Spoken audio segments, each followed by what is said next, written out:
KBP. Oras! Eksakto, en punto. 6:04.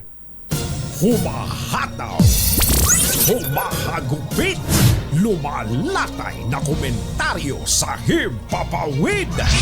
2x2. Walang takot sa paghimay sa masalimuot na isyu ng bayan. 2x2. Humahataw na mga balita at impormasyon. 2x2. Ating damhin, ating lasapin ang hagupit na 2x2.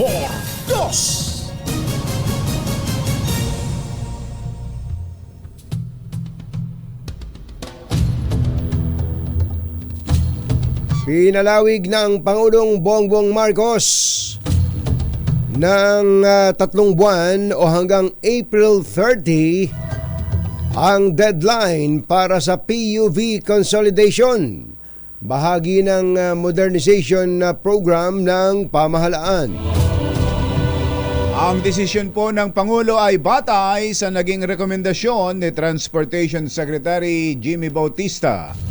Layunin ng extension ang mabigyan ng pagkakataon ang mga nagpahayag ng intensyon na mag-consolidate, ngunit hindi nagawa ng abutan ng cut-off noong December 31.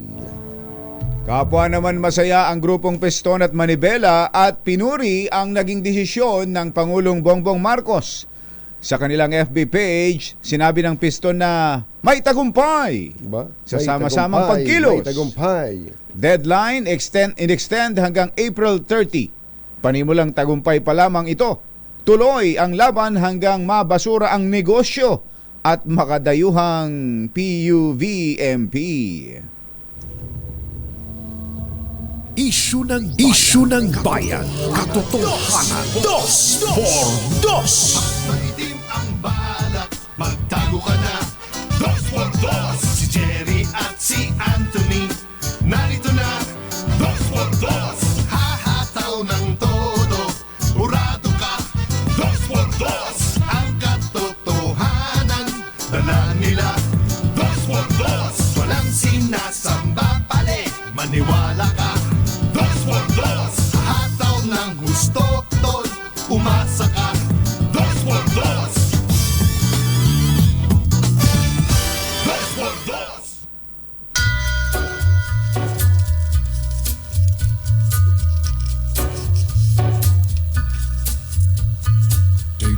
Hi. Maganda morning. Magandang umaga, bayan! Bayan! Ito po si Anthony Taberna. Ito po si Jerry Baha. Muli pong sumasa inyo ang 2x2 ngayong araw na ito ng Friday! Yuhuu! Okay ba kayo dyan?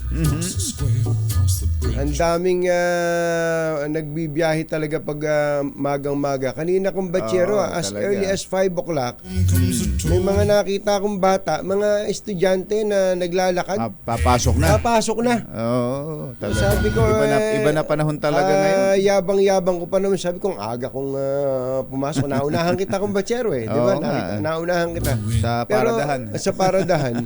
Pero sabi ko bakit kaya yung mga batang ito napakaaga? Ano oras papasok ng mga bata ngayon? Oo, meron na yatang alas 5 media. Pambihira Oo. Sa bagay Sa dami. mainam din namang masanay ang mga batang gumigising, pero parang ginagawa po ito sa dami na po ng nag-aaral at hindi sapat ang pasilidad ng ating mga eskwelahan. Oo, ganun na nga. Talaga. Pero ang kagandahan po dito sa Pilipinas, sa public school, libre. Libre hanggang sa kolehiyo. Pati nga yung mga kakumbatsero, ibang mga bansa dito sa Timog Silangang Asya. Oo. Baka naiinggit sa atin yung mga nag-aaral ng kolehiyo Oo. Dahil dito libre. Oo. Oo, pambihirang pati sa Lalo na sa yun, yung mga kolehiyo. mga state colleges and universities. Oo. 'Di ba? Yung mga lalo na yung mga nasa ilalim ng Commission on Higher Education. Commissioner Popoy de Vera. Magandang morning. Sabihin ni Kuya, hoy, Chairman na ako, ha? Oo nga pala. Chairman, Mr. Chairman. Mr. Chairman, magandang morning. Magandang morning. Kaya yung mga kabataan natin ngayon, ang problema na lang talaga, kumbatsero, ay una, yung pamasahe. Oo, Yung, yan. yung pamasahe, Pambili ng gamit. pambili ng gamit, pagkain, at kung may mga pam-project, yun na lang eh. Pero yung matrikula, wala na talagang problema. Pero yung mga binanggit ko na yun, malaking gastusin pa rin yun. Malaki-laki pa rin kumbatsero, malaking Oo. gastusin. Meron po ako nakausap na isang negosyante nung isang araw. May kwento ko lang kung batsero maikli.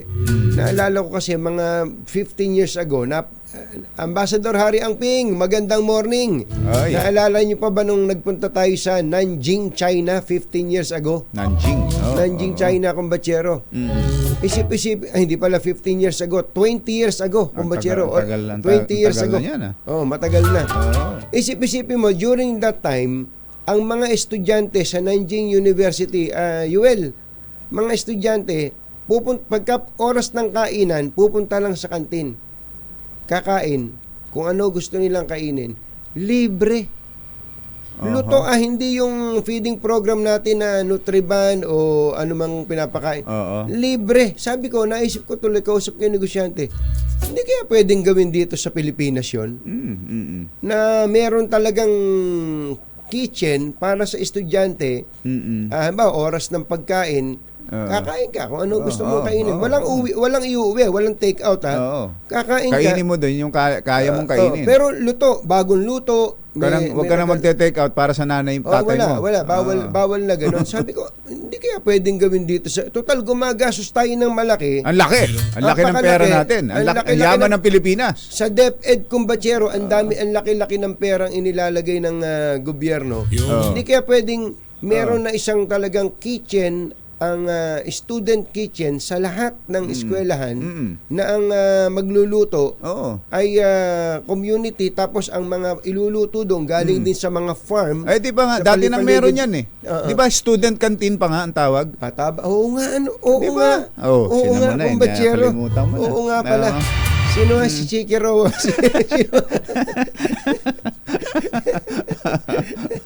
Di ba?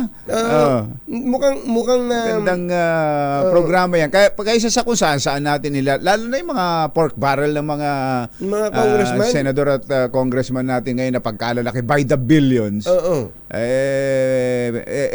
Ito talaga. Ang kabataan, ang pag-asa ng bayan talaga. Totoo. Ito pondohan natin. Ito sabi ni Yuel, ang budget daw sa school-based feeding program 11.7 billion. Maliit lang naman pala eh. Maliit na, meron nga akong alam. Pero 11.7 billion, hindi, palagay ko dapat isipin ng, kaya sabi yung iba-iba pa yung programa, maglagay na ng isang talagang kitchen, libre libre. Saka DepEd na, hindi yung DSWD kung ano pang ahensya ng gobyerno. Isang ahensya na lang, DepEd na rin mismo ang mga siwa. Ibigay na rin sa kanila ang pondo para doon. Tama. Tapos may yung tagaluto diyan mga may kasanayan, mga nutritionist, mga healthy food ang kakainin ng mga sinanay ng TESDA. Mga sinanay ng TESDA. Tapos ang pagkain, ang iluluto diyan, hindi na kung saan problema, tinatapon yung mga kamatis, tinatapon yung cabbage.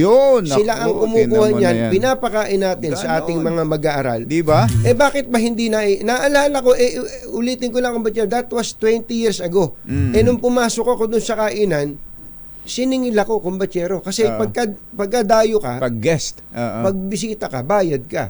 Pero pag estudyante may ID, libre. May pasok, libre. Yun. Gawin nga natin yan na bukas. Gawin nga natin yan.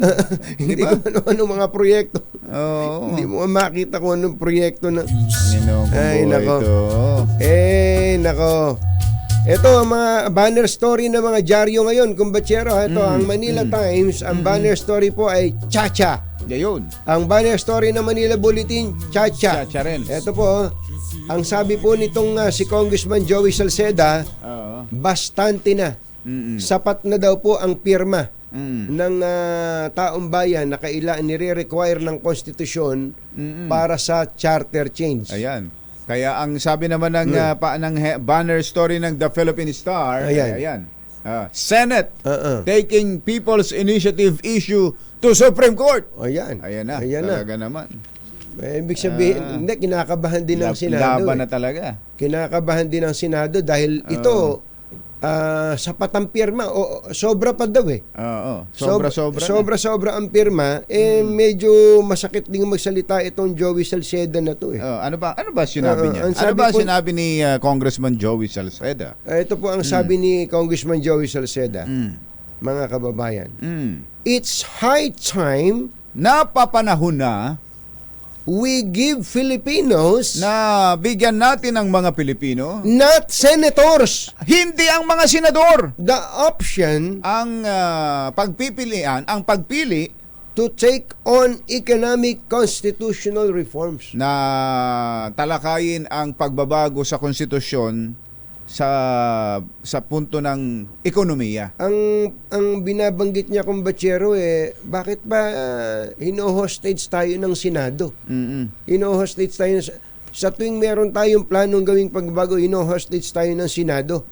Masakit magsalita itong Masakit nga pa lang magsalita itong Congressman Joey Salceda na ito, no? Oo nga. Oo. Kaya ang sabi ng Senado, masusumbong kita sa Supreme Court. Ayan na. Pero totoo nga kaya na naka 12% na. Naka 12% na kaya ang People's Initiative, ang mga nagsusulong nito na ang pinagbibintangan ng husto ng Senado, ang nagpapasimuno ng People's Initiative ang Kongreso. Si House Speaker, Martin Romualdez. Ganun pala kakapangyarihan to. Kadami nang naging speaker sa House si Speaker at laging ang charter change talagang nagsisimula diyan sa ang pagkilos sa Kongreso. Pero mukhang ito kakaiba. Mukhang iba ba pagtingin nila kay Speaker Martin Romualdez na ganun ka big time? Ganun kalakas, ganun katindi. Pala si Bernard si kaya pa na yung ayos siguro na. Big time speaker na rin ba magaging tawag natin kay Speaker Martin Romualdez at kinatatakutan nila ng ganyan?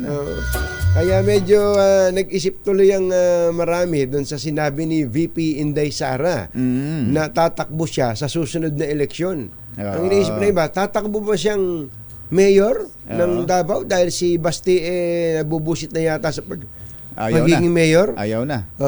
Si Kong Pulong. Kong Pulong naman ay ayaw na rin daw yata. Napagod na rin. Ano ba ang tatakbuhan niya? Mayor, senador, o congressman? O congressman. Kasi kapag tumakbong congressman si VP Inday Sara, pwede siya maging speaker. Tinan mo nga naman. Pwede siya maging speaker. Ang mga kumbatsero ng bayan, Katunying at Ka-Jerry. 2 por 2. Ang tunggak na oras, 17 minuto na makalipas ang ika-6 ng umaga. ACS Balita. Susunod na! ISO certified, maker of world-class quality Pride detergent. EO Executive Optical for expert eye care. Come to EO Executive Optical with over 300 stores nationwide. EO Executive Optical. Love your eyes.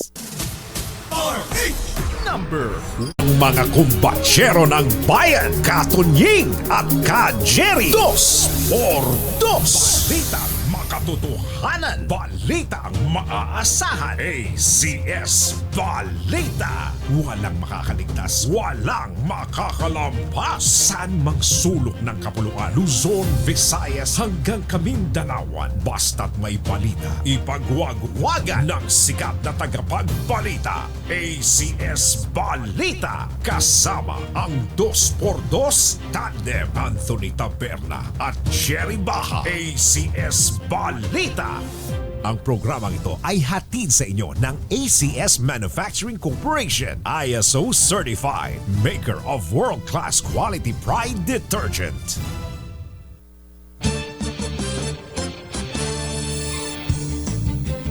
Araw po ngayon ng Huwebes, 25 na ng Enero. 25 na pala ng Enero. Hindi kababagong taon lang. Hindi pwede to. Bilis naman yan. January 25, 2024. Narito na ang ulo ng ating ACS Balita. SMC planong magbigay ng 20% discount sa mga expressway at skyway para sa mga senior citizen at PWDs. Marcos administration hindi magpapatupad ng mga bagong buwis. Issue ng People's Initiative iaakyat ng Senado sa Supreme Court. Bilang ng Wi-Fi site sa Pilipinas, target ng DICT na doblehin ngayong taon.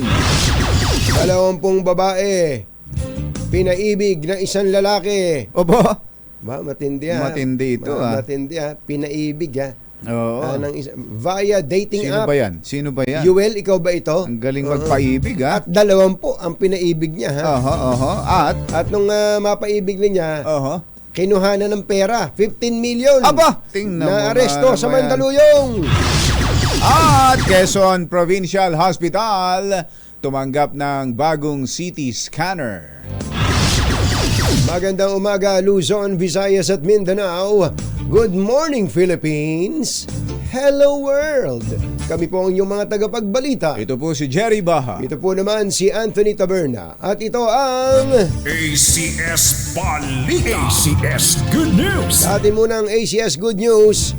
Ikinakasa na po ng San Miguel Corporation ang pagbibigay ng 20% discount sa mga senior citizen at persons with disabilities o PWD sa mga expressway at skyway na pinatatakbo nito. Sa pagdinig ng Kongreso ay inanunsyo ito ni dating DPWH Undersecretary Rafael Yabut. Matindi tong regalo na to ni Ninong. Ninong RSA. Ayan. Sinabi po ni Undersecretary Yabut na nakikipag-ugnayan na sila sa Toll Regulatory Board at iba pang ahensya para maayos na maipatupad ang pagbibigay ng diskwento sa mga tollway na pinapatakbo ng SMC.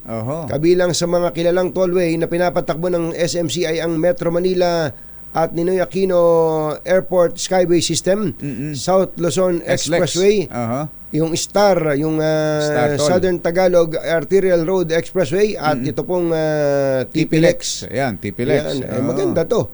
Kaya lang, kailangan na nagmamaneho senior citizen? Yun lang ang tanong dyan. O kailangan, pagka ba mayroong nakarehistro sa isang senior citizen? Baka ganun siguro yan. O kaya yung PWD, halimbawa, yung PWD, dapat siya ba yung sa kanya? Ang daming tanong yan. Ang dami. At ang pinakahuling tanong yan, may balibre bang kape yan mula sa Starbucks? Hindi ba? Alam niyo yung diskwento sa mga senior citizen. Wag naman, kung ikaw ay isang registered establishment. Registered, nagbabayad ka ng buwis.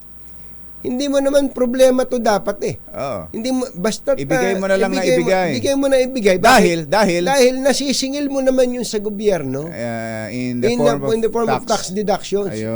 Deductible to Hindi yan kinukuha sa kita mo. Hindi. Bilang ikaw ay isang may-ari ng negosyo. Naalala ko tuloy bigla si Senator Manny Pacquiao Noong araw maraming nagsasabi si Manny Pacquiao na loloko na. Nabobola ng mga politiko At nung iba pang mga kaibigan niya. Bigay ba ng ticket ng boxing. Yung mahal-mahal ng ticket sa Las Vegas, di ba? Tatawa-tawa si Manny Pacquiao. I mean. Kasi, dinideklara yun ni Manny Pacquiao na expense niya. At nababawas yun sa tax na binabayaran niya. Buti pa si Pacquiao, naiisip niya yun. Ang galing. Nasuntok pa yun, ha? Tapos libre lang din yun. Libre naman. Na i-convert pa into taxes. Diba? Kayo Kaya yung mga gamitin ninyo establishments ang, dyan, isip nyo. wag yung tinitipid ng ang diskwento ang mga senior At citizen. wag nyo nang masyadong hinihigpitan. Wag yung masyadong Takot-takot eh. Sa itsura naman, mukhang senior citizen wag lang, halimbawa kami ni Kumbachero, may pinakita kami senior citizen sa inyo. Medyo magduda ka doon. Magduda kayo. 35 lang kami. Tumuntong pa lang kami ng 35 anyos. Tutuntong pa lang namin sa 35. Pagkakamalan nyo ng senior citizen. Ayan. Pero yung PWD, ako, Kumbachero, bagamat sang-ayon naman ako na yung ibang may mga kondisyon ay PWD, baka pwede naman na yung PWD ay dun sa physical disabilities na lang muna. Kasi yung iba may diabetes may PWD na raw siya. Diabetes? May diabetes, PWD. Kasama na ba ngayon yun? Ewan ko ba? Tapos may kilala ako, may sleep apnea. Sleep PWD na. yung ganun, baka naman iniisahan na. Kaya yung meron ng tinanggal sa yung internal organs. Pero kailangan talaga meron kang ipapakita. Pero yung meron ng nakikita mo naman talaga. Yung may physical disability halimbawa at sabihin niya, pasensya na kayo, wala ho akong dalang PWD ID. Pero meron po akong ID ko, yung ID, yung government issued ID. Tanggapin nyo na yun, establish. Wala naman ng problema doon. Wag nang, ang dami pang cheche. Wag na kayo Nangano ka eh. Sasapatusin kita eh. Alas 6:30 ang ating oras. Masantos siya kabuasan at sa kayo namin. Agbangon gila. And speaking of taxes, walang balak ang gobyernong magpataw ng bagong buwis. Ito po ang dineklara ni Finance Secretary Ralph Recto na nagsabing hindi ngayon ang tamang panahon para rito dahil makakaapekto lamang ito sa mataas na inflation. Tiniyak din ng kalihim na wala siyang planong taasan ang buwis ng sweetened beverages at junk foods. Ayon kay Recto, kailangan munang pagbutihin ang koleksyon ng buwis gaya ng pagpapabilis ng implementasyon ng ease of paying taxes, digitalizations at pagpapaigting ng kampanya laban sa korupsyon.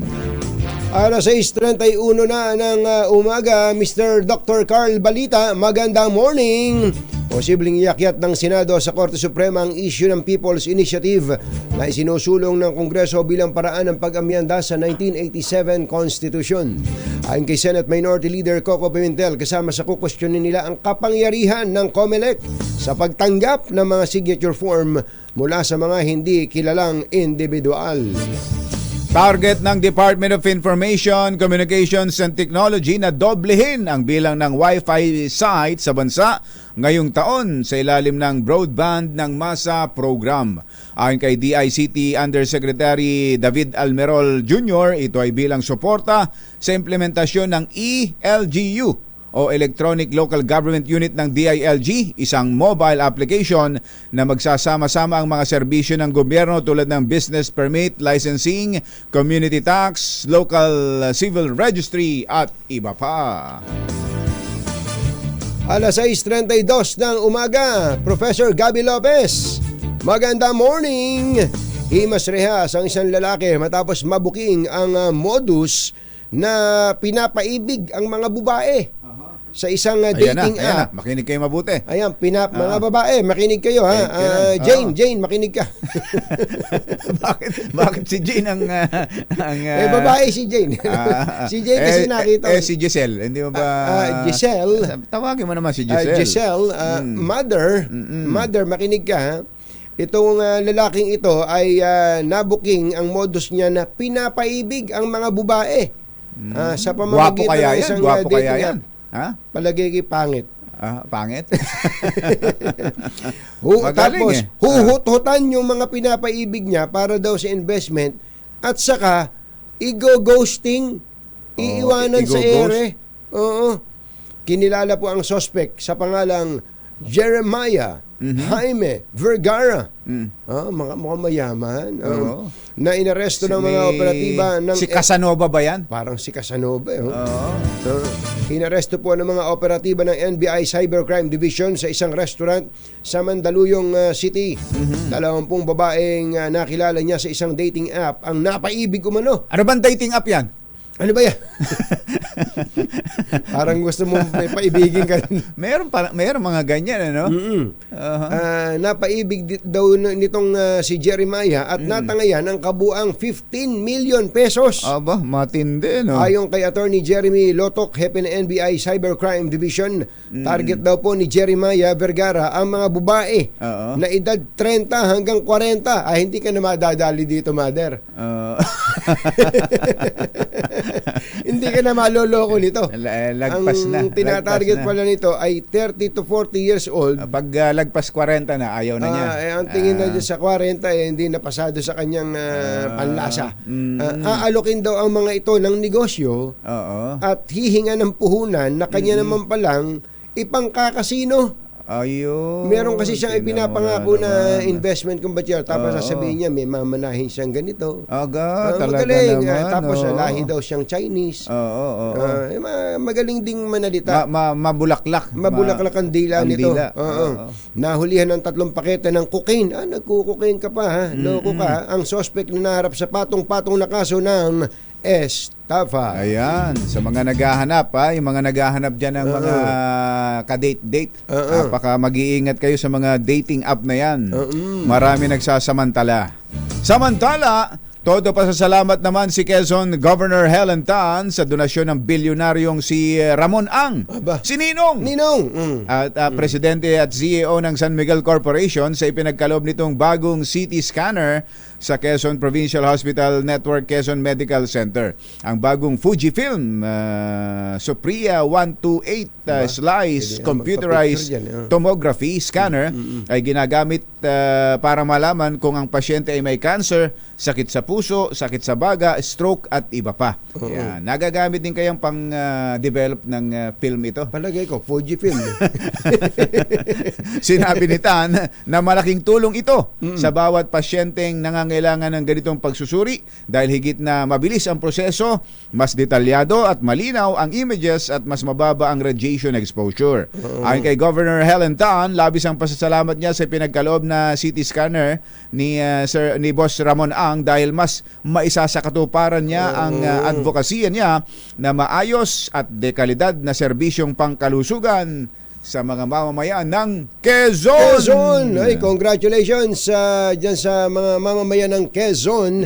At thank you, Ninong. Birthday niya. Baka ito yung birthday gift niya sa mga taga Quezon. Ayan, ang swerte ng mga taga Quezon. Mga taga Quezon. Ayan pala yung picture nila. Pinakita na yung picture.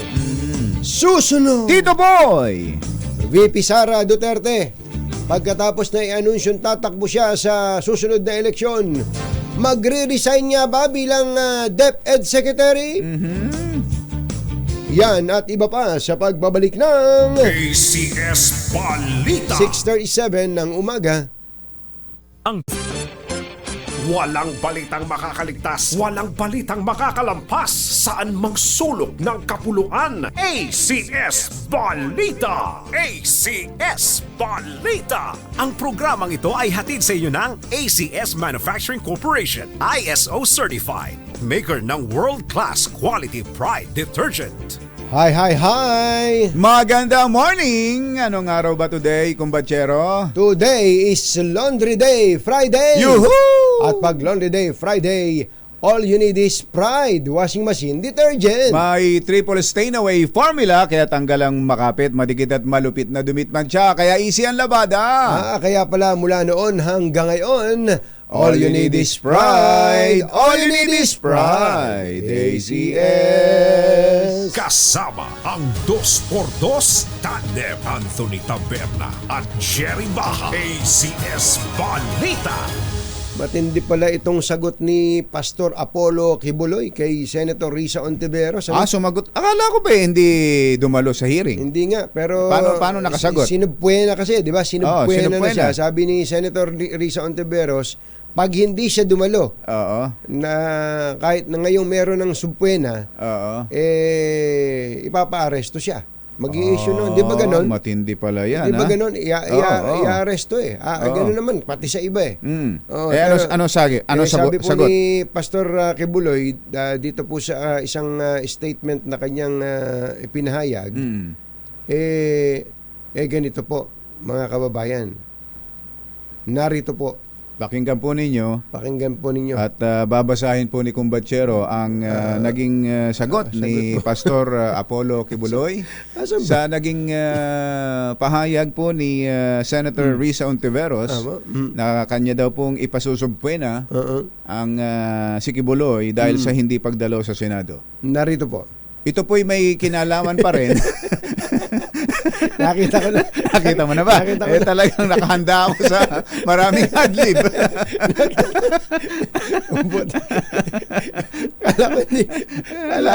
Kala ko nawala na naman eh. Andito po. Sabi po niya ay ganito. Ako Will not subject myself ay hindi magpapailalim to unfair statements. sa isang hindi patas na pahayag. I Ako ulit would not let Ontiveros ay hindi papayag na si Ontiveros ruin my reputation na sirain ni Ontiveros ang aking reputasyon for presenting sa paghaharap. bogus witnesses. Ay, ganun. Sabi niya. Sinabi niya yung bogus. Who had to wear masks. Na mga bogus, mga huwad Yun ang na saksi na kailangan pang magmaskara. yun na, matindi ha. Eh ano sinabi niya tungkol sa hearing na yan ng Senado? Ang sabi po niya, Tuloy ang basa. ako nag Ang tagal eh. Nainip ako eh. Tuloy ang basa. we must Magagalit sa iyo si Tatay Dan Orosa niyan.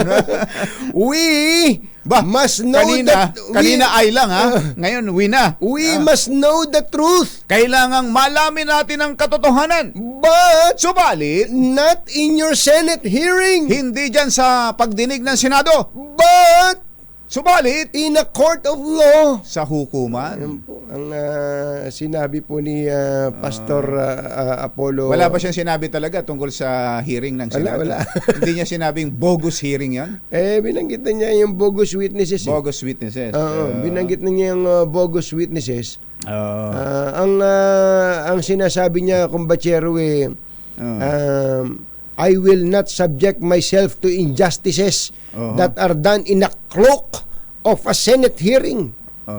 But I will face you, sabi po nitong si Pastor Kibuloy. haharapin daw niya. Even if you present 100 witnesses in a court of law. Kahit daw 100 pero sa hukuman. Sa hukuman. I challenge you. Sabi niya, I challenge you. Hinahamon kita. Go to court. Make those allegations detailed in an affidavit Dalhin mo yan sa korte and let them sign it. at papirmahan mo. Yan, And then charge me. Mm-mm. The guilt and innocence of any person is not determined in a Senate hearing. Ayun. Matindi. Oo. Matindi po yung binanggit nito. So dito malalaman natin kung hanggang saan ang kapangyarihan ng Senado. Pwede bang ang isang ipinatatawag nilang ganito ay magmatigas at magsalita ng ganyan na may punto rin naman, Kumbatsero, sa dami ng mga ipinapatawag diyan sa Senado na talagang kumbaga madudurog, mawawasak ka sa isang ganyang pagdinig. Nangyayari yan, lalo na sa mga taga-gobyerno. Yan ba pwede rin gawin sa isang hindi naman public official? Tama, magandang punto yan, Kumbatsero. At kung papahintulutan ng Senado ito na lumambot sila dahil nagmatigas itong si Pastor Kibuloy, this will set a precedent, Kumbatsero. At ito ba kay Senator Ontiveros lang o sa buong Senado na as an institution? Di ba? Kasi hindi naman siya pwedeng humarap sa piliin lang niya, haharapin niya. Halimbawa, si Senator Bato lang haharapin niya. O kaya si Senator Mig Subiri lang hahanapin niya. Senate President. Ayaw niya humarap Senado ito. At ito'y isang procedure o proseso ng Senado. Itong kanyang kino-question na ito. Totoo, Kumbatsero. So, So ito po iintayin natin kung ano magiging sagot ng Senado rito. Tanungin natin mamaya si Senator Bato. Ayaw na raw sumagot. Ayaw na sumagot. Bakit? medyo Nagtatago na. mahihirapan yata si Senator Bato ngayon, kumbachero, kasi magaling mag-research tong si Aquarius Si Aquarius kumbachero. Akala ko nagtatago na si Senator Bato at may warrant of arrest na raw ang ICC. Ito nga kasi kumbachero, nag-research to si Aquarius. Ang sabi Si niya, Aquarius. isang masugid nating taga-subaybay. Sabi niya, ni-research niya yung mga istorya sa mga dyaryo nung mga nakaraan. Ito, 2017. Senator Bato de la Rosa, sinabi daw ni Senator Bato de la Rosa ang ganito. When it comes your time to die, Kung oras mo na para mamatay, be not afraid. huwag kang matakot. Tapang, ano. Tapos mayroon isang headline din. Oo. PNP chief tells police, si Bato de la Rosa na yan, Oo. don't be afraid to die. Yun ang huwag kayong admonition niya matakot na mamatay. sa kanyang mga... Hindi, don't be afraid of the dark. Ha? Don't be afraid to die. Ayan, Bato Tama rin naman. Tapos, nung kamakailan lang, Bato de la Rosa Kagabi lang, narinig ko yan kay... Senator Bato. Hindi, yung wag nyo kinatatakutan ng kamatayan. Kamatayan, tama. Sino bang tumirada? Si DBO nga. Si DBO. Si Tatay, Napakaswerte mo naman. Napakaswerte mo naman. Tatay Dan. Tatay Dan, Ito pa sabi, Bato de la Rosa says, he's ready for ICC probe. No more fears. Ito, January 27, 2023. Tapos, 1 year later, Isang taon na makalipat. ito po headline kahapon, Bato de la Rosa admits, I'm afraid to going to the jail. Senator Bato, totoo ba ito? Kaya nga ito, pagka nakantsawan to si Senator Bato de la Rosa using these headlines, sasabihin, ano ba talaga to si Bato? Bato o pulburon? ACS Balita. Itinanggi ni Vice President Sara Duterte na magbibitiw siya bilang pangalawang pangulo at kalihim ng DepEd. Ayon kay Duterte, wala siyang binanggit na resignation sa kanyang talumpati sa Davao City kung saan niya inanunsyo ang pagsabak sa susunod na eleksyon. Halos 2,000 pang ruta sa buong bansa ang hindi consolidated sa ilalim ng PUV Modernization Program. Sa datos mula sa LTFRB, halos 2,000 sa mga ito ang jeepney routes habang 181 ang ruta ng mga UV Express. 8 probinsya sa Luzon ang nakararanas na ng drought o tagtuyot habang 19 na lugar naman kabilang ang Metro Manila ang dumaranas po ng dry spell dahil sa El Nino. Ang mga ito ay kinabibilangan ng Apayao, Bataan, Cagayan, Cavite, Ilocos Norte, Kalinga, Palawan at Zambales. 2 senior officials ng PNP ang na-promote matapos itong aprobahan ni Pangulong Bongbong Marcos. Ang 2 bagong promote ay sina Brigadier General Arnold Tomas Ibay, Director ng Manila Police District. Tinan mo nga naman, General Ibay. General na, dumapo na Estrella. Congratulations. At ganoon din si Brigadier General Restituto, ang Arcangel, na pinuno ng Police Community Affairs and Development Group. Nagatid sa kabuuan ng ating ACS Balita, ito po si Anthony Taberna. Ito po si Jerry Baha. ACS Balita. Kasama ang 2x2 tandem Anthony Taberna at Jerry Baha. ACS Balita. Standby lang, Tito Boy Gonzales. Meron daw pong guro na inireklamo ng mga magulang dahil sa malalaswang chat. Diyan sa Maynila. Naku, ano ba naman teacher? Nanong malyari teacher? Ano yan? Sa kolehiyo ba yan o sa high school? Malalaman natin yan mamaya mula kay RH29 Boy Gonzales. Sandali po lamang, 8 minutes bago alas 7 ng umaga. Balitang makatotohanan. Balitang maaasahan. ACS Balita. Ang programang ito ay hatid sa inyo ng ACS Manufacturing Corporation, ISO certified, maker ng world-class quality Pride detergent. RH Number DZRH, member, kapisanan ng mga broadcaster ng Pilipinas. Member KBP! Oras! Kapopoy! Nadali din. Eksakto, en punto. Alas 7 na ng umaga. Walang pa-boarding. Walang pa-boarding Hirap din Masamang tao lang ang takot sa dalawang to. Kaya kung maitim ang balak, magtago ka na. Anthony Taberna, Jerry Baja. 2x2. Ang tindi naman kasi kung batsero ng aligasyon kay Pastor Kibuloy Yung ba, kung ikaw ay halimbawa ay katulad ka ng iba na kung ano lang yung una mong narinig. Meron kasing ganun kung ano lang yung una mong narinig, as in kahit magpaliwanag pa yung may pangalawang version, hindi ka na makukumbinsi Oo, may nauna na. May naunahan ka na Halimbawa ay sinabi nung isang testigo doon kahit nga ba Ukrainian siyang may takipang mukha sasabihin hindi, kumupo ako pinapasok ko ako sa kwarto niya. Tapos masamasahe po nung umpisa. Tapos pinaghubad na po ako. Tapos gano'n na po. Isipin na imagine mo kung ano yung eksena at may nagsasalitang isang tao na sinabi pa bago mag-umpisa ng hearing na itinaas pa yung kamay. Do you swear that the truth, to tell the truth and nothing but the truth? Talaga. Di ba paano ka mahirap nang burahin. Mahirap burahin 'yon. Sa isip ng mga nakapakinig at nakapanood noon. At ito kung batsero, ang problema pa ni Pastor Kibuloy dito, hindi isa. Hindi dalawa. Iba-iba po. Marami po yung mga testigo, meron pang hindi humarap. Merong mga sexually abused, meron ding physically abused. Physically at verbally abused. Yun po yung problem. Mabigat po talaga ito. Kaya kailangan talagang sumagot siya. Para pabulaanan yan. At siya mismo. Hindi pwedeng ibang tao, hindi pwedeng abogado. Dahil mga personal yun personal attack sa kanya. Nahihirapan tuloy personal accusations. Nahihirapan tuloy siguro ang lahat ng ugat sa katawan nitong si Atty. Ferdy Topacio. Ang mga kumbatsero ng bayan, Katunying at Ka-Jerry. 2x2.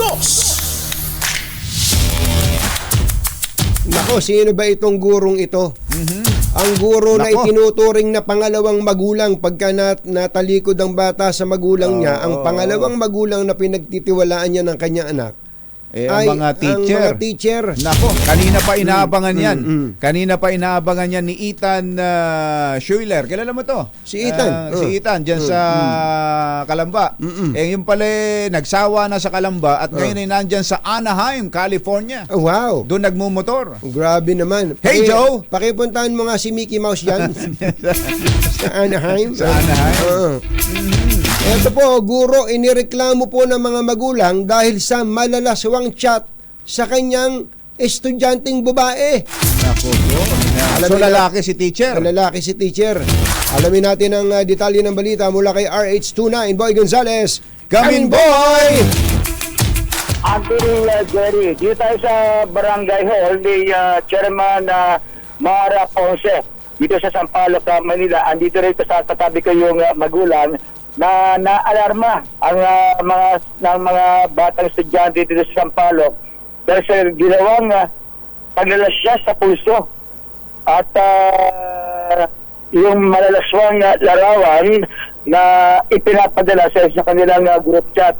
Ang larawan din na Anthony Jerry ng depression pinadadala sa kanilang group chat. Ang dahilan posible ayon dito sa mga magulang na kaya naglasdas yung mga bata. Sabay-sabay ba yung bata? Tama yung bata. Katabi ko, Anthony, yung magulang, itong 10 taong gulang na elementary school dito sa 10 taon pa lang. Nung Friday po, tatlo lang po silang nasumbong po sa guidance. Nalaman kong naglalaslas. Tapos po, noong Friday po, nalaman din po namin na marami pala po silang involved sa ganong panglalaslas. Halos lagpas pong 10 sila.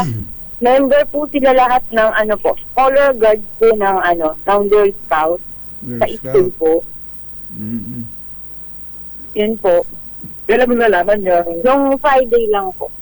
Opo, kasi po may nagsumbong pong estudyante sa guidance po mismo. Tapos pinatawag po kaming mga magulang po. At yung mga larawang mga depression na tao, pinapadala sa chat house. Yung mga, ang ginagawa po kasi ng teacher na yan, pag po may mga stress na bata, halimbawa po pagka po sa family regarding po doon or sa mga grade 8 school, hindi po, instead po na i-guide po niya, hindi po. Parang, inaano niya po na maggawa ng ganun na maglaslas ko, parang yun po yung binibigay niya sa mga bata.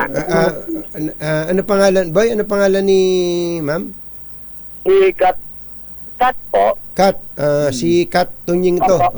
Si Kat Tunying to. Opo, magandang umaga magandang po. umaga po sa inyo.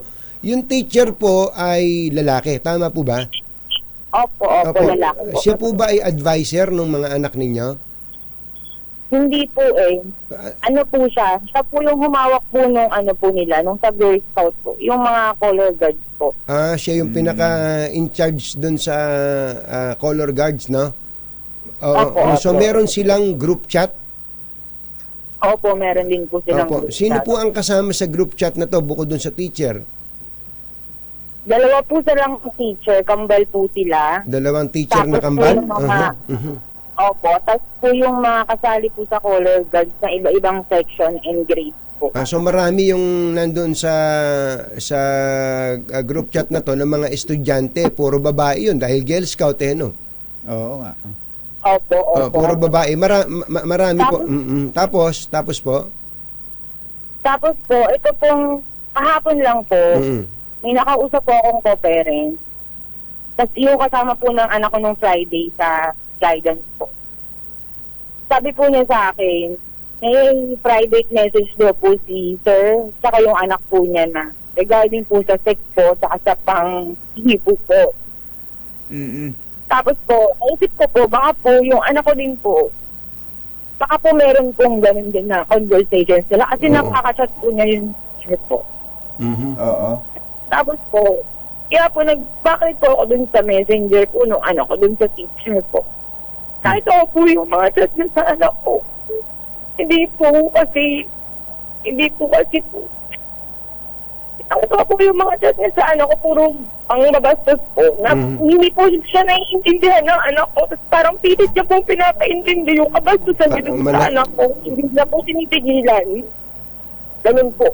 Kalaswaan po yun. Mga kalaswaan po. Opo. Ano ho yun? Parang ang dating tinutokso niya yung anak nyo? Ganun ba ang dating? May sinabi po siya doon kasi yung anak ko po nag-good morning po eh. Tapos sabi niya po sa anak ko, hindi daw po siya makatayo kasi may nakatayo. Yun po yung sabi niya sa anak ko. Salbahe. At yung anak ko po nag-question mark kasi po hindi po niya Hindi alam naintindihan. yung sinasabi ng Opo. Pilit niya pa rin pong ina-enter yung ganun na kabastusan sa anak ko. Yung anak ko naman po, tanong ko, iniiba niya na po yung conversation ng anak ko eh. Tapos may sinend po na doon na picture, hindi ko po alam kung anong picture yun kasi naka-unsent na po eh. Tapos sa may ibang baba po, tinanong niya ulit yung anak ko kung nakita po yung picture. Oo. Eh hindi po nakita ng anak ko kasi bigla niya pong nabura. So sabi po ng teacher, sayang hindi mo nakita, yung pa naman yung reason bakit tumatayo. Sabi niya ganun. Loko itong teacher na to. Ano ho ito, Ma'am Kat? Private message na nila, direct message na, hindi na dun sa group chat? Hindi na po, private po nilang dalawa po. Nako. Anong grade ho yung anak ninyo? Grade 5 pa lang po yung 10 years old pa lang po. 10 years old. Opo, tapos Joseph. itong teacher na to, nakita niyo na po ba yan? Personal yung nakita na? Opo, nakakausap ko rin po yan. Mga ilang taon na po ito? Siguro po mga nasa 20, opo, mga ganun po. Bata pa rin, relatively bata pa rin. Oo. So, yung pala mismong anak ninyo ay ginanito niya, meron din sa ibang mga batang babae din, na PM. Opo. Opo, meron din. Kapareho din daw po ba ang message, sabi ng ibang magulang? Ang sabi lang po ng magulang, kasi hindi ko po nakita yung hindi niya po pinakita eh. Din po, about sex po. About sa mga hipo-hipo daw po. Oo. Okay. Yun ay dun sa individual messages, yung private messages. Pero dun sa group, matindi rin yun, kumbatsero. Pag may problemang bata doon, ano ipinapayo niya? Maglaslas? Parang ganun po, opo. Kasi po halos lahat po dun ng, ano po, ganun po na mga naglalaslas po sila eh. May problema yung may sakit yung teacher na yan. teacher na yan. Ma'am Kat, sabi niyo dalawa May yung history din po yung teacher po na yun. May balita lang din po sa school na yung teacher po na yun, may history daw po ng depression na naglalaslas po. Ayun.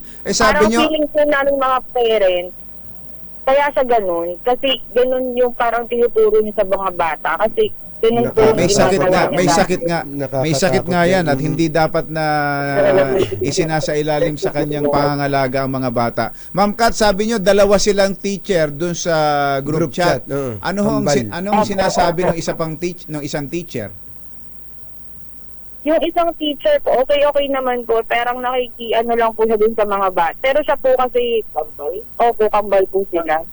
Yung GC na po yun, for announcement lang po dapat. Pero hindi po, ginagawa po nilang dismissan po nila, kung ano-ano po mga pinag-uusapan po nila doon sa mga like update po nila, gano'n po. Pati po yun sa pag-aalak po, meron po pa doon alak po. Naku. Nagsisend po yung teacher ng alak doon. Tapos yung mga estudyante, grade 5 lang po yun ha. Nagsabi po doon yung isang, minabasa po ako doon na sabi ng grade 5 na uminom siya ng alak. Yung teacher po wala siyang parang hindi po niya bawal yan. Parang niya pa po. Para sa 10 taon. 10 taon na ganyan. Sana kayo nakarating, sana kayo nakapag-file ng complaint, Ma'am Kat. Wala pa po sa advisor pa lang, sa school pa lang po. Hindi dapat ay nandiyan kayo ngayon sa barangay. Pinapa-blatter niyo ba sa barangay yan? Ako, Anthony, ako ng barangay chairman, chairman na Mar Ponce, ako na rin yun. Ganun. Sige. Yung bagay nito na parating nyo pa lang sa advisor, ano? Ano po sabi ng advisor? Mamaya po, may meeting po kami mamaya kasama po yung principal daw. Ayun, at least ma-discuss na. Teka, ano po ang, okay lang ba banggitin nyo yung pangalan ng eskwelahan? Anong eskwelahan po ito? Juan Luna Elementary School po. Juan Luna Elementary School, public school, kumbatsero dyan sa Maynila. Opo. Hayaan nyo po at ipaparating din natin. Palagay ko, pwede rin makarating to sa DepEd. Sa DepEd na mismo. Sa DepEd na mismo para ma-actionan na nila ito pong bagay. No? Nako, kumusta po yung anak ninyo ngayon, Ma'am Kat? Okay naman po. Hindi na po namin ino-open yung about po doon. Oo. Kasi po baka po, pinipilit po namin kalimutan na po yung mga nangyari po. Mabuti nga po at yung bata ay nag-o-open sa inyo. Meron kasing ibang magulang na hindi naman na aasikaso yung ganyang mga detalye, no? Saka po, all student po yun Hindi po simula po nung Hindi po hindi po siya ganyan po. Kaya po, simula po nung sumali po lang talaga siya doon na iba na po siya. Ano pong ibig sabihin na iba na? Hindi na po siya sa pag-aaral sa mga ACADS niya po. Pag umuwi po yan, nag-aaral po yan Hindi na po yan kailangan sabihan na mag-review ka, mag-aaral. Hindi po Hindi. Pag uwi niyan, mas priority niya pa po yung Girl Scout na po na yan. Naapektuhan. Honor student po yan. Naapektuhan pati pag-aaral. Sumaba nga po ang grade po niya. Ito pong first grading. Apektado talaga. Sige po. Salamat po. At tututukan po namin ito. Boy. Okay, yan Anthony Jerry si Kat ng dito sa Sampaloc, Manila. Patungo sila sa principal para i-reklamo nga at Juan Luna, Juan Luna Elementary School. Elementary School sa Sampaloc. Oo, saan ba sa Sampaloc yan? Sa Sampaloc yung Sa may po? Yan lang sa Filipino. Ibang Juan Salamat Luna po. kasi alam mo eh. Oo nga Yung Juan Lunang alam mo sa Tondo eh. Natundo. Oo. Sa Tondo. Oo. Sa restriction na, Anthony, ang eskwela ng alam ko din, Antonio Luna. Antonio Luna. Magkapatid. Magkapatid yan eh. Magka- Yung sa general, yung sa judge.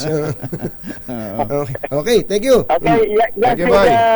Nanay Kat na magtutungo ngayon sa mismong principal ng naturang paaralan. Para sa kauna-una sa Pilipinas, DCRH ito si Boy Gonzales, tuloy-tuloy sa pagbabalita, tuloy-tuloy sa services, sama-sama tayo Pilipino.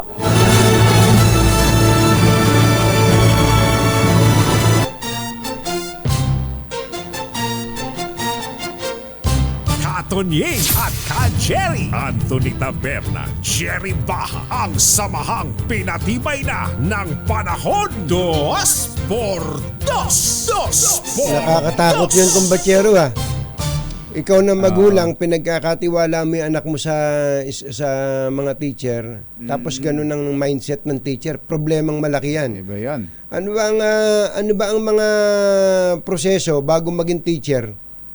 Bago tanggapin sa Bago isang tanggapin eskwelahan. kasi ito may May problema. psychological May issue problema dito yun. Oo, isipin mong pag may problema yung bata, papayuhan mo maglaslas. Ay sus. Mario Jose May pala. toyo yung teacher na yon. Oo. Tapos iimbestigahan pa naman yan. Tapos 10 taon gulang, ang pinag-uusapan sa group chat, inom. Inom, oo, di ba? Ay, Tapos sus. ipipm mo pa yung batang 10 taong gulang Ng mga kabastusan. ng mga kalaswaan. May tama itong teacher na to.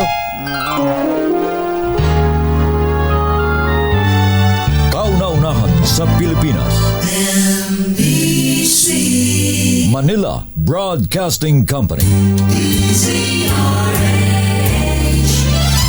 DZRH. Member, kapisanan ng mga broadcaster ng Pilipinas. Member KBP! Oras! Kapopoy! 17 minuto na makalipas ang 7 ng umaga.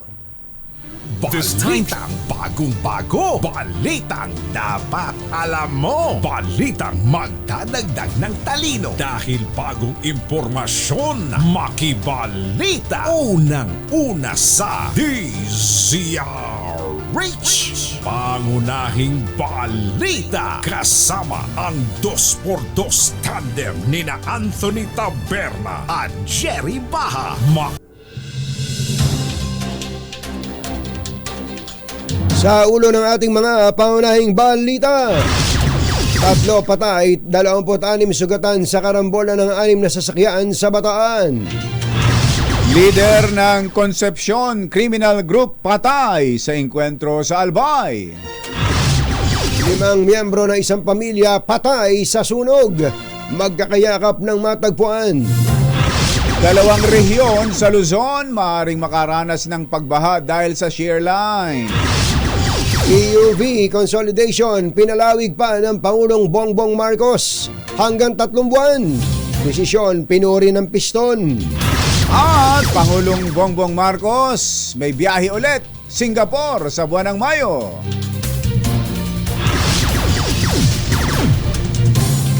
Magandang umaga, Luzon, Visayas at Mindanao. Good morning, Philippines. Hello, world. Kami po ang inyong mga tagapagbalita. Ito po si Jerry Baha. Ito po naman si Anthony Taberna. At ito ang Pangunahing balita. detalye ng balita sa aming pagbabalik, 7:19 ng umaga. This time check. Pangunahing balita. Mga nangunguna at mga bagong balita sa DZRH. Pangunahing balita. Bago lang doon sa ating mga paunahing balita, kumbachero, magtanong tayo sa ating Solicitor General tungkol sa mga malalaking isyong pambayan ngayon. Unahin natin, kumbachero, yung tungkol sa malapit-lapit sa pangangailangan ng ating mga mamamayan, ang lisensya. Kausapin natin si Soljan Menardo Guevara. Soljan Guevara, magandang morning! Si Katunying po at saka si Ka Jerry. Magandang umaga, Katunying, Ka Jerry. Apo, At sa lahat good ng morning po. sumusubaybay sa inyong programa. Opo, Good morning. pinili po namin ang pinakagwapo po ninyong picture at nandito na po ang kaya po na ipangako po namin. Opo, unang-una po, gusto lang po namin for the record malaman, ano po ba ang naging opinion talaga ng OSG dito po sa hangarin ng isang grupo ng mga medical clinics organization yata ito na mag-donate po ng license plastic cards sa LTO worth 160 million pesos. Yung bang tungkol ito sa proposed donation Yes, ng opo. plastic card? Opo, kung if you come across po, opo. Katunying, humingi ng legal opinion ang LTO sa amin on several issues, no? Opo, Kasi sila ang nag-identify Opo. kung ano yung issues na gusto nilang sagutin namin. Mm-mm. Kasama pero yung deed of donation, gawa na yun Opo. napirmahan na yun nung ipakita sa amin. Kaya ang ginawa namin, sinagot na lang namin directly yung mga katanungan nila. Ang long and short of it, as long as nagko-comply doon sa proper requirements and procedures like may reporting yan, may accounting yan, and so forth and so on, walang legal obstacle doon sa execution ng donation. Ganun pa man, nagbigay kami ng konting precautionary statement sa LTO na kailangan ito ay in effect walang strings attached. Kasi yung magpo-provide ng donation ay grupo ng mga medical clinics and doctors na nag-i-issue ng medical certificates yan sa mga nag-apply for driver's license. Yes. Tama po. So may accreditation. Kaya ang sinasabi namin sa LTO, make sure na doon sa application nila for accreditation or for renewal of accreditation ay walang preferential treatment na ibibigay ang LTO. Make sure na walang ganun. Kasi magmumukha na yung donation nila, which is supposed to be out of pure liberality or generosity, ay magkakaroon ng kulay. Kaya make sure lang na yung kanilang mga transactions with the LTO, namely or more particularly sa accreditation, ay hindi makukulayan. No? So apply your rules on accreditation uniformly, impartially and fairly, walang preferential treatment. So meron lang kami mga ganong klaseng donation sa LTO, mga for safeguards in the future para hindi makulayan yung donation. Kasi kailangan natin talaga ng plastic cards. Oo nga po Malaking bagay yung 4 million na may po-provide nila. Kasi alam naman natin nagkaroon ng legal issue, yung procurement. Nasa husgado, nasa court. Nagkaroon ng preliminary injunction kaya hindi natuloy yung pag-award noong sa bidding na doon sa highest bidder. Question kasi ng losing bidder. Kaya nabinbin yung implementation ng procurement. So parang ang ito na nga itong third party yes, na magdo-donate. Actually, ang nangyari po ngayon ay winidraw na po ng LTO yung pong kanilang consent para po sa donation. So in other words, hindi po matutuloy yung donasyon, Solgen. Yun na po ang latest. Hindi ko ay, Jerry, Katunying, pinasa nila sa DOTR po. Ang kanilang mother agency, yung responsibility for deciding kung itutuloy or not. Kasi parang meron din yatang some reservations ang DOTR, no? So, mga transparency issues, etc. So, ipinorward yata ng LTO yung necessary documents to the mother agency, the Department of Transportation, including yung legal opinion that was rendered by the OSG. So, ipinaubayan na nila, sa mother agency, sa DOTR, yung pagde-decide kung tutuluyan or not yung donation ng DSMA.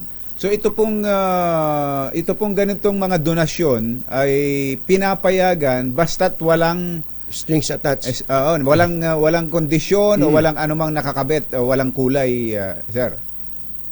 Yes, Jerry, kasi yun naman ang essence ng donation A donation, is an act of liberality or parang pure generosity. So pag sinabi mong ganon, di naturally, ang ibig sabihin nun, walang strings attached, walang in-expect na Nakapalit. material or otherwise. Saka kung din po sa totoo lang, itong mga medical clinics na ito, wala silang hanap buhay pagka walang magre-renew ng lisensya kapag walang lisensya Well, of course, no, malaking part ng income siguro nito mga clinics na ito, yung pag-i-issue ng medical certificate. Kasi biro mo, milyon-milyon yung mga nag-apply ng lisensya, no, pati motorcycle drivers. Malaking part yan siguro ng kanilang business, no. Kaya, pero ako naman ay in good faith, mga doktor yan, mga professionals yan, palagi ko naman, sinishare nila yung ating pangangailangan na matugunan yung ganyang malaking problema sa LTO kasi ang laki na ng backlog So ako naman ay naniniwala rin na in good faith sila ay talagang nagnanasa o nagnanais na makatulong para ma-solve yung ating backlog. So I believe in good faith na meron naman silang intention talaga na makatulong sa pamahalaan. So ang bola ngayon ay nasa DOTR at naibigay na po ninyo ang legal opinion if the DOTR, yung mother agency, magsabi na, sige, tuloy nyo na yan, no problem as far as OSG is concerned. Yes, oo. Pero maaari rin naman mangyari na baka baguhin nila yung deed of donation para lang mas maliwanag ang terms and conditions kung meron mang matatawag na terms and conditions. No? Or a statement na very clear statement na wala itong anumang kapalit, no, whether material or otherwise. So maaaring it's kumbaga parang reformation ng deed of donation just to make sure na walang pagdududa ang bayan na ito ay isang straightforward at talagang arm's length transaction, no, na out of pure liberality or generosity at wala ng ibang hinihintay na kapalit. Opo. Maiba nga po kami, Solgen, alam namin ito yung akala niyo uunahin namin itanong. yung tungkol dito sa Inulat mo nga ako. Opo. Alam niyo, katunayan po na ibang klase Solgen namin. Kahit na hindi nakahanda sa isang bagay, kayang sagutin. Sumagot. Opo. Okay. Salamat. Again, for the record, ito po bang mga ICC investigators dumating officially at umalis officially? Nagpaalam ba sa inyo itong mga ito? Kapag definitely wala silang any contact at all with any agency ng Philippine government. Yan ay on the assumption na may katotohanan na sila ay pumunta rito last month or kahit na anong panahon after na mag-decide ang ICC Appeals Chamber, no? Kasi sinuggest ko na i-check nyo yan kung sino man ang gustong makaalam sa Bureau of Immigration. Pero wala rin namang pinapakitang any basis or data ang Bureau of Immigration na in fact merong mga taga-ICC na dumalaw dito para mag-investigate. Although, patingin possible na merong mga personnel ng ICC, possible lang Possible. na napasyal dito as ordinary individuals, no? Maybe for vacation, ordinary individuals na maaaring nagpunta rito, no? Pero sabihin mo na nag-conduct ng investigation, paano nila magagawa yon ng isa o dalawang araw o kahit na isang linggo? Ang iniimbestigahan nila ay isang napakalaki at napaka-serious na alleged crime, no? Crime against humanity. Ano ang magagawa nila sa loob ng ilang araw? Lalo na at hindi sila nakikipag-ugnayan sa Philippine government. So parang imposible na meron silang substantial na nagawa, much less na complete na pagpunta rito sa pamamagitan lamang ng pagdalaw ng ilang araw dito sa ating bansa, no? So let me just clarify also patingin na under the Rome Statute, no, which created the International Criminal Court or ICC, ang responsibilidad ng ICC prosecutor when he conducts his investigation ay hindi lamang to gather mga incriminatory evidence but also mga exonerating evidence, no, para ang kanyang investigation ang natatawag na parehas. So hindi lamang ang mga tao na may sinasabing reklamo against the Philippine government ang dapat nilang kinakausap. Siyempre pati yung mga tao na palagi Pati nila ay defense. meron namang ibang opinion ay dapat din nila tanungin. Kasi yun nga ang responsibilidad nila. Not only Iba to pala, gather incriminating evidence, but also exonerating evidence. That's under rule, Article 54 ng Rome Statute. No? And we expect na alam yan ng ICC prosecutor. Hindi siya pwedeng magtanong doon lamang sa mga grupo Sa na nag-aakusa. from the beginning ay alam natin na medyo biased na, prejudiced na ang position against the government. Iba ho pala talagang set up sa ICC, ano, pero Soljan, pwede ho ba na halimbawa magpanggap silang turista, pumunta dito sa Pilipinas, magsagawa ng Investigation discreetly. Yun ho ba tatanggapin at magiging official record ng ICC? Well, alam mo, Jerry, wala namang makakapigil sa kanila kung gusto nilang makipag-usap sa mga private groups, human rights groups, kasi mga private groups naman yan, no? They can do that very discreetly. Yung pagkuha ng affidavit, halimbawa, ay hindi naman unlawful yan, hindi naman illegal yan, no? Although, syempre, parang masasabi natin, medyo may pagka-discourteous kung ikaw ay pumapasok sa bahay ng isang tao at magkakapausap ka ng mga kung sino-sino na doon without even asking or kumbaga parang informing the owner of the house na nahandun ka para magtanong-tanong, no? O, parang medyo discourteous yun, no? Pero hindi naman unlawful na magtanong-tanong ka at maaaring hanggang sa point na kumukuha ka ng affidavit. Oo. Pero ano lang yun, no? Sabi ko nga, isang side lang yun eh. Ang pinakamahalaga ay ang cooperation ng mismong state, ng mismong Philippine government. Mahalaga yun eh. Kasi ano mangyayari sa kanilang investigation, Katingin, kung yan naman later on, ipagpalagay na nating mahinog at mag-issue sila ng kaukulang warrant or summonses or subpoenas, no? Kung wala namang enforcement na tutulong sa kanila ang Republic of the Philippines, para saan yung kanilang ginagawa, mapupunta lang yan sa wala. Kasi kung ang sinasabi ng ating Pangulo ay wala tayong legal duty to cooperate with the ICC, at yun naman ay tama dahil may basihan yon. Part yun ng judgment ng appeals chamber, no, regarding the issue of jurisdiction. Kung gano'n, na walang legal duty to cooperate, paano mo i-enforce? Halimbawa, kung dumating tayo sa punto na mag-i-issue ng warrant of arrest at ICC, paano mo i-enforce yung warrant na yun kung walang cooperation ng Philippine government? Law enforcement agencies lang natin ang pwedeng mag-enforce ng ganung warrant. Wala namang enforcement mechanism ang ICC. Talagang dependent ang ICC sa cooperation ng government ng kanyang mga member states. Hanggang doon lang ang kanilang pwedeng gawin talaga. Pero kaya kung walang cooperation ng state, ay talagang sad to say, walang patutunguhan ng kanilang investigation. Pero kung wala man pong ginawang official investigation dito with the cooperation of the Philippine government, pwede pa rin po bang mag-issue ng warrant of arrest ang ICC laban kanino man na kinasuhan sa kanila o inaakusahan before them?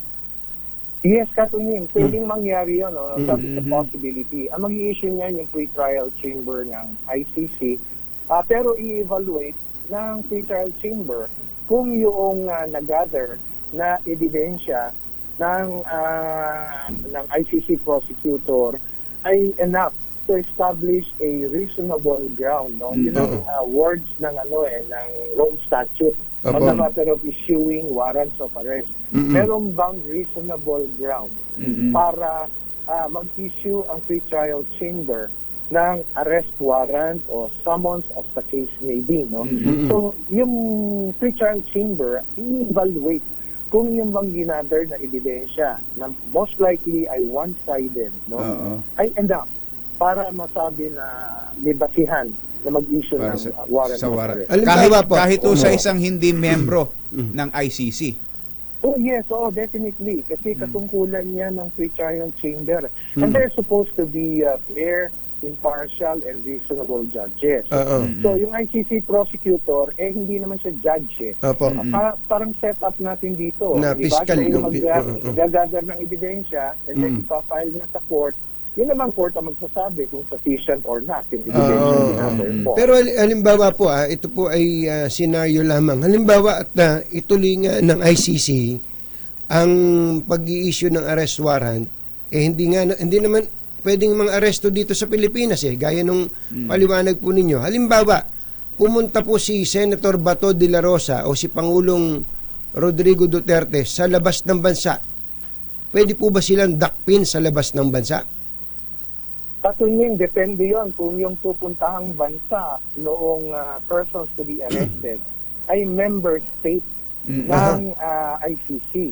Kasi kung yung pupuntahan ng itong halimbawa, hypothetically, halimbawa si Senator Bato, pupunta siya, out of the country siya, at ang pinuntahan niyang bansa ay current member state, state party ng ICC, may duty to cooperate kasi yung member state. Yung state party na yon.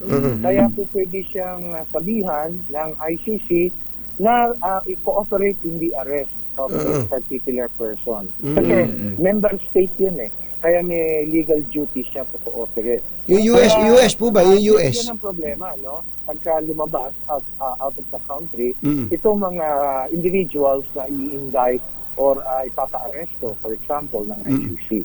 Ang US yata hindi member, Soljen? Hello? Ang US po yata hindi member, tama po ba? Hindi, ang US ay hindi member. Hindi member. Ang China ay hindi member. Ang Russia ay hindi member. So, maraming mga major countries ang right from the beginning ay hindi nag-member ng ICC kasi meron silang concerns about sovereignty. Ayun. Nako, Senator Bato, wag kayong pupunta doon sa member country ng ICC. Sa US, pwede. Sa US. Oo, bago siya pumunta sa isang bansa, siguro unang tanongin niya, teka, member state ka ba? Bihirang patis.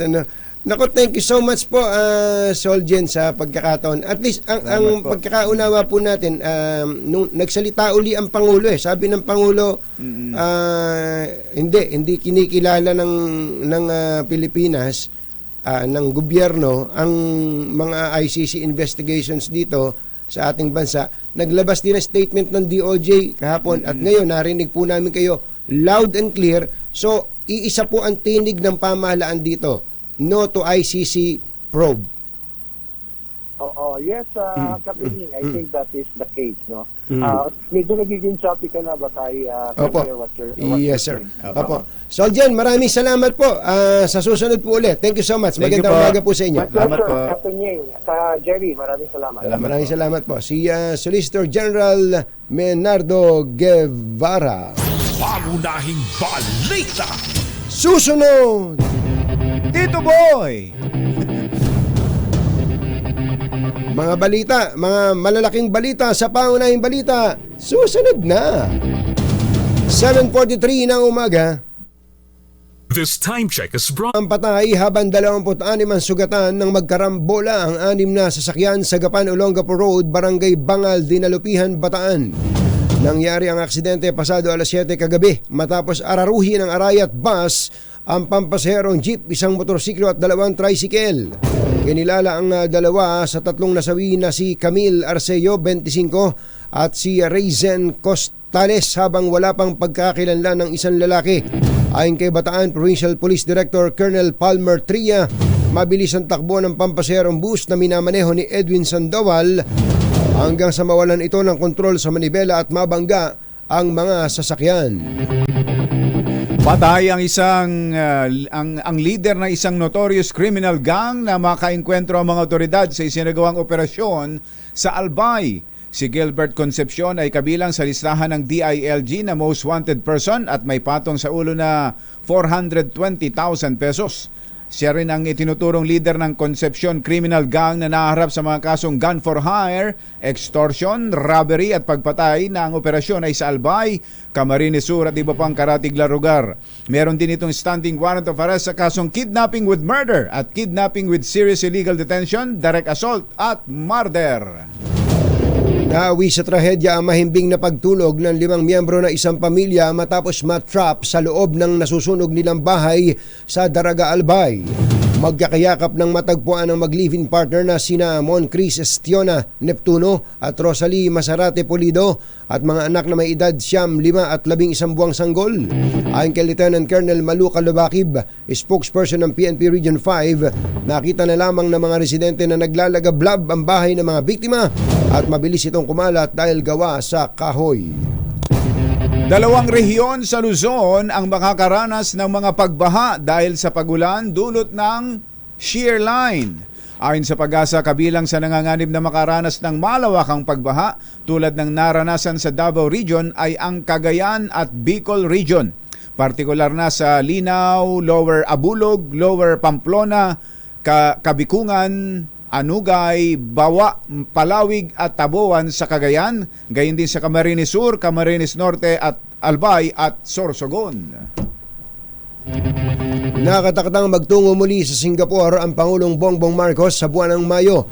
Ito para mag-deliver ng keynote address sa pagbubukas ng 21st International Institute for Strategic Studies Shangri-La Dialogue. Ang Shangri-La Dialogue ay dinadaluhan ng mga pinuno ng bansa, defense minister, military leader at business leaders upang talakayin ang mga critical security challenges. Noong nakalipas na taon, si Prime Minister Anthony Albanese ang naging keynote speaker sa nabanggit na event. Pinuri ng grupong Piston ang pagpapalawig ni Pangulong Bongbong Marcos sa deadline ng PUV consolidation. Bagamat may tuturing na tagumpay ang extension ng deadline, sinabi sa DZRH ni Modi Floranda, National President ng Piston, na hindi pa rin sapat ang 3 buwang extension. Iginit nito na mismo ang implementasyon ng PUV Modernization Program ang may problema, kaya dapat muli itong pag-aralan. Dapat payagan muna anya na ang mga tsoper na mag-overhaul ng makina hanggat hindi nakabibili ng bagong jeep upang makasunod sa modernization program. Sa atin po ay ni-welcome natin yung 3 buwan. Pero ang siyempre, sinasabi nga natin, hindi kailangan ng 3 buwan Dahil may problema yung programa, baka pwedeng pag-aralan pa ng administrasyon at ng DOTR at ipananawagan talaga natin sa ating mga local association yung pag-overhaul ng ating mga makina pansamantala hanggat hindi tayo nakakaano ng mga bagong jeep. Dahil sa ngayon ay mayroon namang inilalako ng mga jeep pero ang isang problema ay wala pa sa market. Si Modi Floranda ng Piston. Sinuportahan ng liderato ng Kamara ang desisyon ng Pangulong Bongbong Marcos na palawigin ng 3 buwan ng deadline ng PUV consolidation. Sinabi ni House Speaker Martin Romualdez na ito isang patunay na hindi bulag at bingi ang Pangulo at nakikinig ito sa hinaing ng taong bayan. Nagpasalamat naman ang grupong Manibela at Piston sa anunsyo ng Pangulong at umaasa daw sila na masuspende muna ang nasabing programa hanggat hindi natutugunan ang mga problema sa implementasyon nito. Plano ng Senado na maghain ng petisyon sa Korte Suprema o COMELEC para ipatigil ang signature campaign ng People's Initiative para sa Charter Change. Ayon kay Senate Minority Leader Coco Pimentel, nakahanda na ang kaso at tatalakayin na lang nila ang finishing touches sa planning session ngayong weekend. May justifiable controversy anya o may batayan para questionin ang pagtanggap ng COMELEC ng mga lagda kahit hindi malinaw kung sino ang nasa likod nito. Dapat nang mamagitan ang Pangulong Bongbong Marcos sa tumitinding hidwaan sa pagitan ng Senado at Kamara sa usapin ng Chacha. Ayon kay Albay Congressman Ed Selagman, ang nangyayaring bruhaha sa Chacha ay divisive at nakapagpapalayo sa mga isyong dapat mas pagtuunan ng pansin. Panahon na anya para umawat ang Pangulo upang makapag-focus ang mga mambabatas sa food security, mataas na presyo ng bilihin at nagpapatuloy na pangaharas ng China sa West Philippine Sea. Una rito, naglabas ng manifesto ang Senado kontra People's Initiative at tinawag na lantarang paglabag sa konstitusyon. Samantala, nagpahayag naman ng matinding mga pananalita itong si Congressman Joey Salceda laban sa mga senador kaugnay ng Chacha. Sinabi ni Congressman Salceda na panahon na ibigay sa mga tao, sa mga mamamayang Pilipino at hindi sa mga senador ang karapatan na magbago sa konstitusyon sa aspetong pang-ekonomiya. Walang balak si Pastor Apollo Kibuloy na dumalo sa pagdinig ng Senado sa mga alegasyong sexual abuse laban sa kanya. Ayon sa founder ng Kingdom of Jesus Christ, haharapin lang niya ang mga akusasyon sa korte. Iminungkahi pa niya kay Senator Risa Ontiveros na tulungan ang mga testigo na maghain ng kaso kung hindi binayaran ang mga ito. Tinawag ng umano'y appointed son of God na kasinungalingan ang mga paratang at sinabing hindi dapat basta-basta inaakusahan ng tulad niyang international ang reputasyon.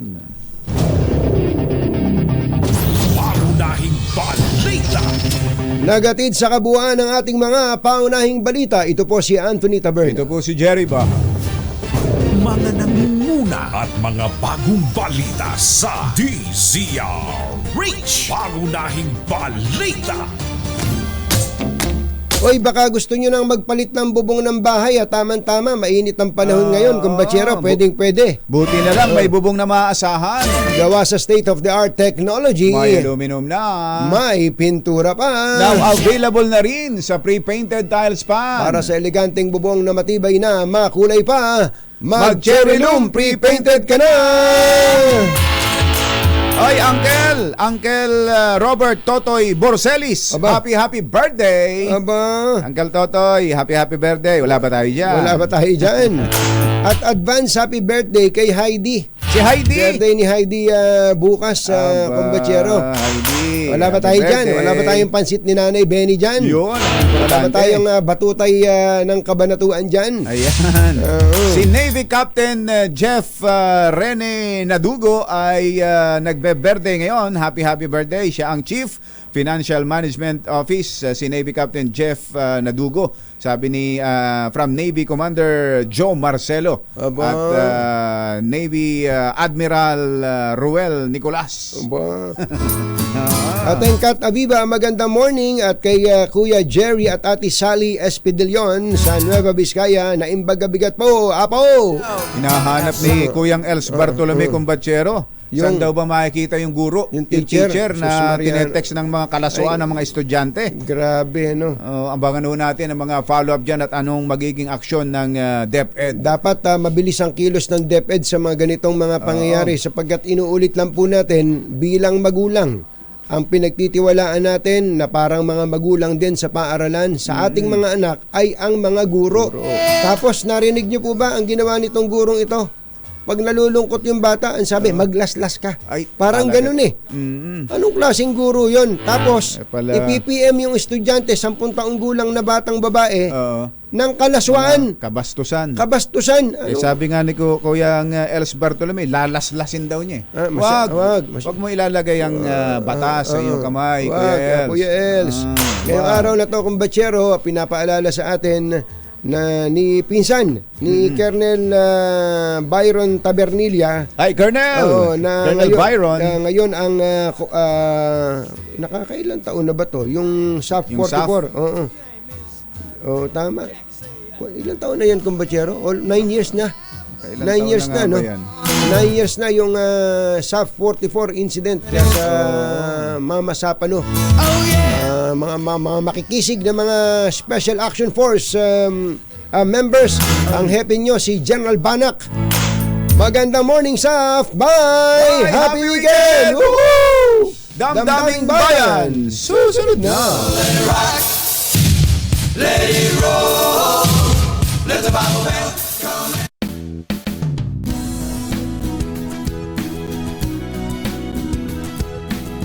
Magbago